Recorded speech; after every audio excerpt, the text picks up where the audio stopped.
GST வரி குறைப்புடன் சேர்த்து தீபாவளிக்கு முன்பே இன்னொரு அதிரடி அறிவிப்பு வர இருக்கிறது.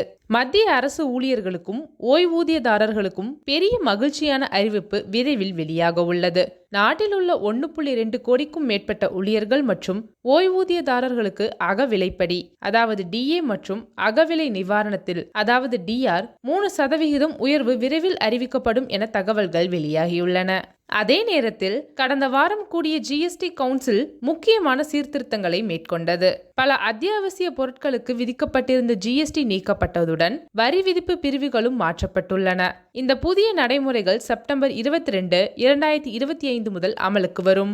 இதன் மூலம் முன்பு 5% முதல் 12% வரி விதிக்கப்பட்டிருந்த சில பொருட்கள் இப்போது 0 ஜிஎஸ்டி வரியில் சேர்க்கப்பட்டுள்ளன.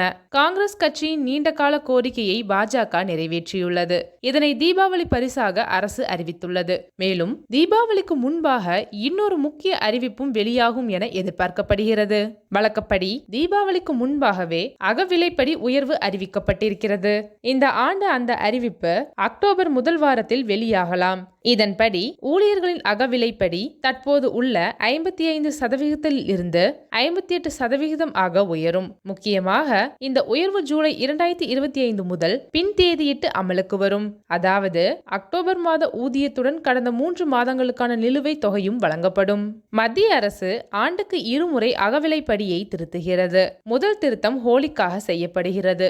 ஜனவரி முதல் ஜூன் காலம். இரண்டாவது திருத்தம் தீபாவளியை முன்னிட்டு அறிவிக்கப்படுகிறது. ஜூலை முதல் டிசம்பர் காலம். இந்த ஆண்டு தீபாவளி அக்டோபர் 20, 21 தேதிகளில் வருவதால் அகவிலைப்படி உயர்வு தீபாவளி பரிசாக அறிவிக்கப்பட வாய்ப்பு அதிகம். கடந்த ஆண்டு மோடி அரசு அக்டோபர் 16ஆம் தேதி அகவிலைப்படி உயர்வை அறிவித்தது குறிப்பிடத்தக்கது.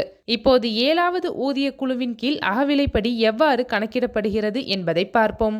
7வது ஊதிய குழுவின் விதிகளின்படி தொழில்துறை தொழிலாளர்களுக்கான நுகர்வோர் விலை குறியீட்டின் CPI-IW 12 மாத சராசரி அடிப்படையாக எடுத்துக்கொள்ளப்படுகிறது. ஜூலை 2024 முதல் ஜூன் 2025 வரை CPI மற்றும் IW சராசரி 143.6 இருந்தது. இதன் அடிப்படையில் அகவிலைப்படி 58% உயர்கிறது. உதாரணமாக ஒரு ஊழியரின் அடிப்படை ஊதியம் ரூபாய் 18,000 எனில் 55% அகவிலைப்படியின்படி அவர் ரூபாய் 9,900 பெற்றார். புதிய கணக்கில் அது ரூபாய் 10,440 ஆகிறது. அதாவது மாதந்தோறும் சுமார் ரூபாய் 5,040 கூடுதலாக கிடைக்கும்.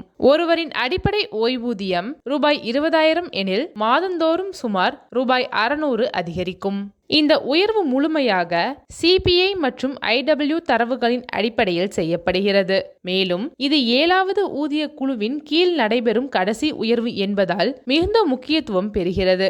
ஏனெனில் 7வது ஊதிய குழுவின் காலம் டிசம்பர் 31, 2025 அன்று முடிவடைகிறது. அடுத்ததாக 8வது ஊதிய குழு பற்றிய பணிகள் தொடங்கும். தற்போது அந்த குழுவின் பணி வரையறைகள் TOR இறுதி செய்யப்பட வேண்டும். குழுவின் தலைவர் மற்றும் உறுப்பினர்கள் இன்னும் நியமிக்கப்படவில்லை.